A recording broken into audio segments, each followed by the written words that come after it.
So I am going to give my opinion on the entire Gold Road chapter, having just finished the main quest, and or maybe I think it was like last week or the week before, having finished the scribing quest line. And you can see those playthroughs on my channel. I don't talk in the videos, but if you just feel inclined to watch me play through them, and they're available on my channel. And I don't usually make these kind of videos for the PvE side of ESO. Most of my videos on my channel typically have to do with PvP and the buffs that I believe certain things need and so on. But this update was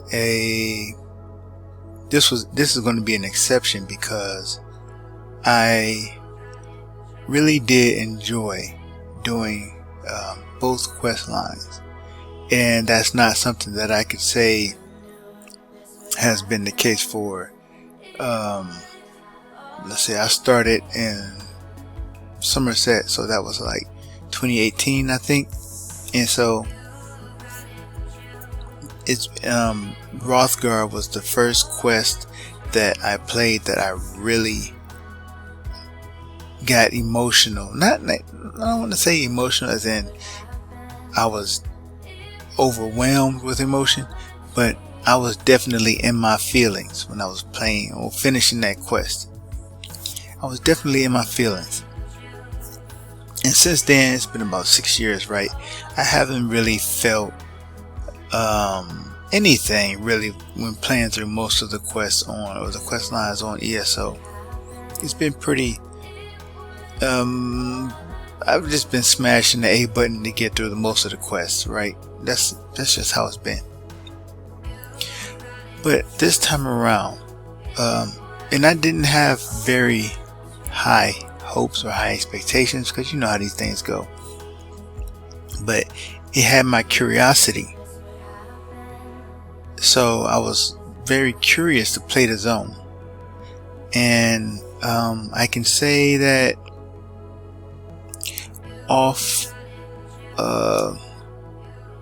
that was a point that I was going to make, and I can't remember what that point was. But anyway, getting into, I remember now. I can say that this whole thing was worth it, even though some people may say scribing was a letdown. The actual scribing, even I think it's just beginning. It's just beginning, so I don't have like I'm not gonna judge scribing yet, because it's just getting started. But for me, the whole chapter was still worth it, because as I was going through, say, the scribing quest first, I was really enjoying not only the design, the visuals of it, going to the Scholarium, and also the NPC, Nalia, I think that's her name. She had great voice acting and a great personality. And one of the things that I noticed, though, while going through some of the quests through the Endrick and so on, in my opinion at least, the writing was a step up above what it usually is in ESO. It seemed to be, I don't know if there's a new writer, but the language, the words, the dialogue, everything seemed it just seemed different. And honestly, it seemed like it was a step up from what we usually get. And then you have the actual stories and the design of the quest. Now, at some points it was repetitive. You had to, do the wards, and that was kind of getting repetitive. However, when you got past that part and you got to do like the final quest or the final mission, and each wing, the Endrick and the Netch and the Griffin and Dragon. When you finally got like to the last one, and I did them in that order: the Endrick, the Netch, the Griffin, and the Dragon. Typically, there was that last quest had some meaning or some. It wasn't a simple fetch quest. I don't want to spoil it for you, but there were some pretty deep things being said in those quests, and I know you're gonna have guys who be like, who are just, you can't impress them at all. You can't just, they just. I'm not that. I'm not on your level. Okay, I'm not that hard to please. But at the same time, I don't think my standards are so low that anything will make me happy. I mean, again, case in point, I'm making this video, and I don't usually make these videos. So, I don't want to spoil those things if you haven't played it. But I like the weight, the emotional weight that some of those had, and the things that they had to say. I'm talking about those missions. And then overall, I really enjoyed learning about Ophsid, and especially from her journals and things that were being left around the Scalarium. That's one of the things that I kind of believe the writer of these quest lines were.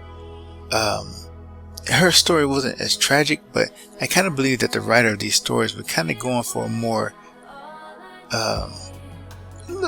tragic or sad bend on things this time around. And so yeah, I was really interested in learning about Ophsid's story and seeing how that worked out, and that kept me playing. So on to Gold Road, when I finally got around to that, again, I didn't really have a whole lot of, I didn't have high expectations, but as I was getting deeper into the quest, it got to the point where I was like, I gotta know what's happening next. I was almost like watching a TV show.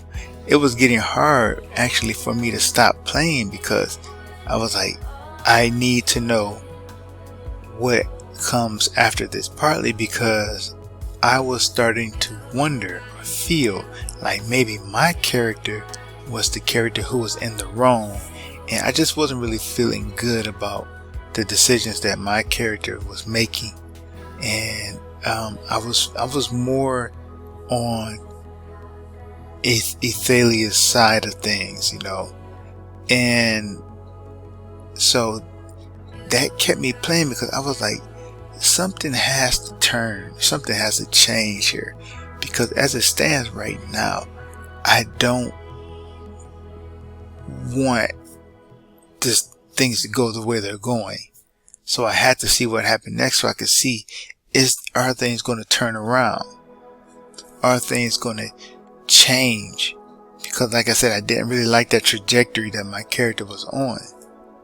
And by the end of it, I was like, well, okay, I can see how they justified it, but at the same time, I still was on Athalia's side, and I was just, and it really, her character really resonated, and I got attached to her because I was sympathizing with her so much. And that doesn't really happen in ESO games. There's not really a character in there that I get emotionally involved with and attached to the way I was getting involved with and attached to these characters this time around. I was really gripped by the character, and I was becoming more affected emotionally towards the end of the story, and I found myself just during the day, just, just feeling kind of like thinking about the story and just feeling sad, I'm like, that doesn't usually happen in ESO. So that alone, I have to kind of give credit where credit is due, because the story affected me unlike I've been affected since Rothgar, and even more than that. So I have to admit that if I had to say what my favorite was, that would probably be Gold Road, because no other story in ESO has gotten me so involved as I am with this story, and feeling sort of melancholic and just really affected by the way things went, and I'm honestly wishing things could have been different, but understanding why things happened the way they happened. So I understand that some people, as I have seen comments on the forums, I understand that some people don't think that things made sense, especially lore wise, and I will say that I'm going to get into some spoilers here, so if you don't want to hear spoilers, skip past this part. I'm going to put up a spoiler warning here. But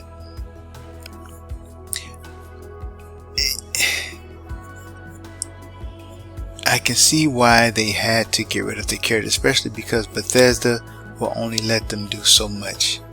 And I'm not even sure if Bethesda really wants ESO to add another Daedric Prince, but they let them do this probably on the agreement, or on the with the understanding that they will only do so much. And so I understand that they had to make her go away, number one. And number two, I don't mind the idea of alternate realities, or different realities, because first of all, we're all playing our own playthrough of the game. We all have our own reality already. So we're already having that experience, because another person's playthrough has a totally different vestige or main character than my playthrough. So which one of our stories is canon? In a world with multiple realities, neither one of those stories has to be canon. They can all be canon, because they just happen in different realities. So my character is not the main character in your playthrough, and your character is not the main character in my playthrough. We're all in different realities. And so it, when I look at it, it's kind of meta in a way, and it doesn't bother me, especially when you consider the fact that you have all this crazy stuff in ESO, Elder Scrolls, these Daedric realms, and dragon breaks, all kind of fanciful things. So a different reality is a step too far. Really, especially when you look at the canon. I know some people really get rigid about these things, but I'm not so rigid about it, because as it happens to all developers, or anybody who writes a story. As time passes, you look back and say, I should have did things differently, or oh, I have an idea, I could have did this better. Or you might like your ideas, but typically you look back, hindsight is 20/20, you see things that you could have did differently. So you should never take like the first thing that was created and say that it cannot be changed, it cannot be altered, it cannot be improved, leave it the way it is, because perspectives change. And that's another thing that was kind of being touched on in a sort of maybe sneaky way, but I kind of picked up on it, was that when they were discussing in the quest, in the playthrough, the Daedric Princess and how they cannot change, but there was an argument being made that why not? Why you can change if you have a point of reference, something to look at, something to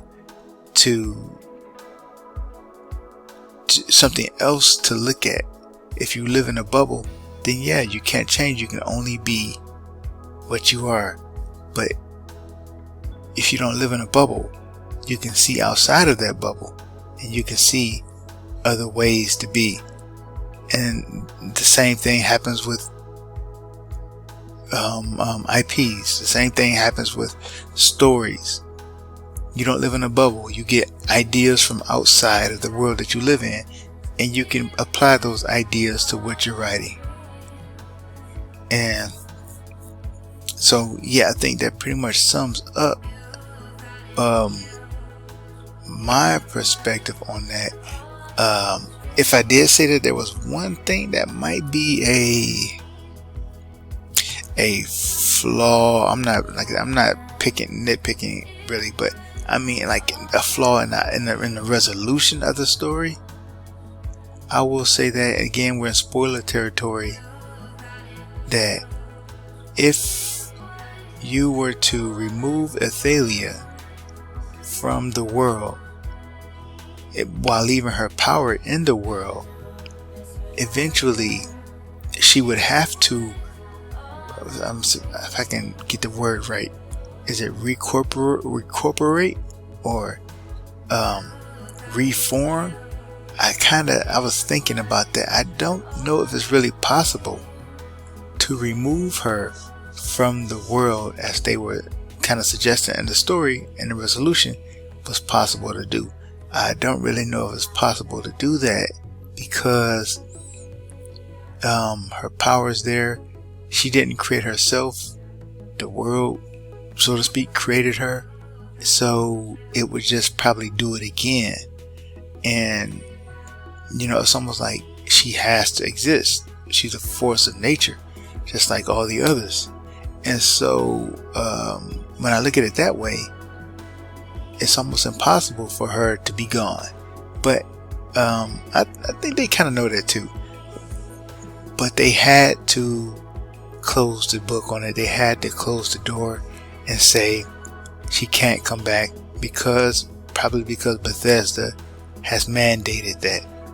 And that's part of what makes everything so sad, or at least so kind of tragic, because not only do you find the story of the character tragic, but the fact that this is all we get. You know, she came, she left an impression, she had so much potential, and that's why some people are knocking it, because they say that she had all this potential and they did nothing with it. Yeah, that's what's sad and tragic about it. You know, she came, she had potential, and now she's being locked away, thrown into the vault, just like, and again in a meta way, like Bethesda is Hermaeus Mora, who's saying we have to lock up Athalia. She has to be locked up, and she can never be seen again. She has to be forgotten. That's pretty much exactly what's happening in a meta way. Bethesda's like, you can't keep her around. She's got to go. And so, yeah, that's part of what makes it so sad, because the character has so much potential. We barely got to know her. We barely got to have fun with the character, and she's gone. Here and gone, just like that.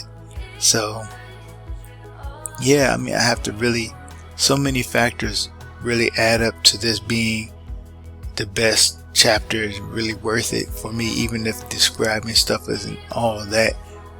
You know, I don't really care too much about that, to be honest. I think the story more than made up for describing quest, and especially the Gold Road chapter more than made up for a sort of lackluster scribing experience. I don't even really use the scribing skills right now, but so yeah, I have to give it high marks.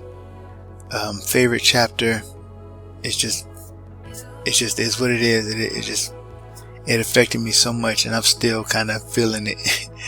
And yeah, so Yep, thanks for listening, and I'll talk to you later.